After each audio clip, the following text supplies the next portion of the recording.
Hey there, it's Pete with GCI Turf. I hope you had a great day today. I did. I got a ton of work done. I've been going at it all day long here at the house. Made tons of videos, got my scalp done. I'm gonna go eat and I'll finish making the rest of this video tomorrow.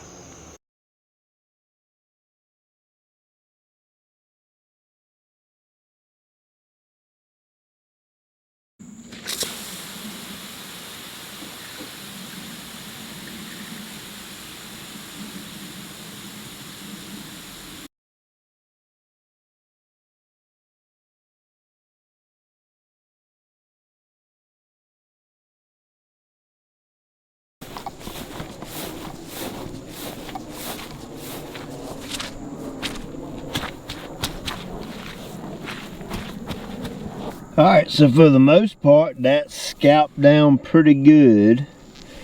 I'm going to call that about a ½ inch roughly. That is the lowest that Y Bravo mower will actually cut.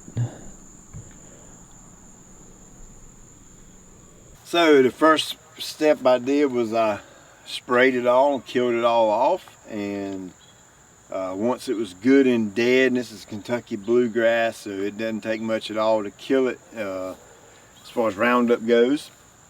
If this were Bermuda, of course it's a different game with that. Now I did cheat a little bit, okay? I took my big mower and dropped it all the way down and run over it and cut the majority off. And then you saw I put it in a circle, got it up in the can, put it in the back of the truck, then went back over it with a push mower with the bagging system all the way down and collected all the extra material that was left on the ground. Now if you've got a riding tractor, you know, like a DIY lawnmower, you by all means can do the same thing. Make the job as easy as you can on you. At the end of the day, you want this grass cut as low as you can get it to the ground. So why do you want it cut as low as you can cut it? Well, that's pretty simple.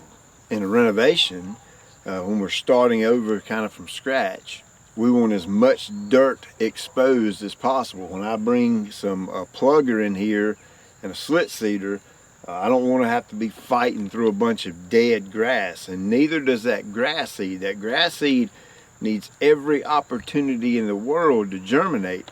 So we don't want a thick, dense layer of dead turf to where that grass seed has to germinate and fight its way up through that, okay? So it's just always been my experience that scalping it to the ground after the kill off works the best way. Now, since the time I sprayed it to kill it off and today has been roughly a month, and during that time period I've made 2 applications of Humic 12 and Air 8, and then I'll do one more before I do the dirt work. So I like to go in and start early and get that stuff going in the ground, starting to get my dirt right.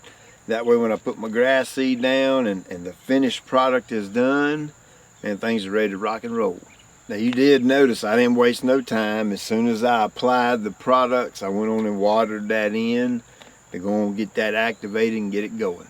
Now the next step I've got to do is I've got a few areas that are kind of low and kind of humpy and bumpy. I'm going to fix those. I'm going to level them out before I do my grass seeding, so make sure you stick around so you can see how I do that. Now one thing I will be doing is I'm going to run the 16-21-2 to Green Pop. It's a new product, Greene County Fertilizer. I'm going to be running that exclusively on the bluegrass along with all the other Greene County products.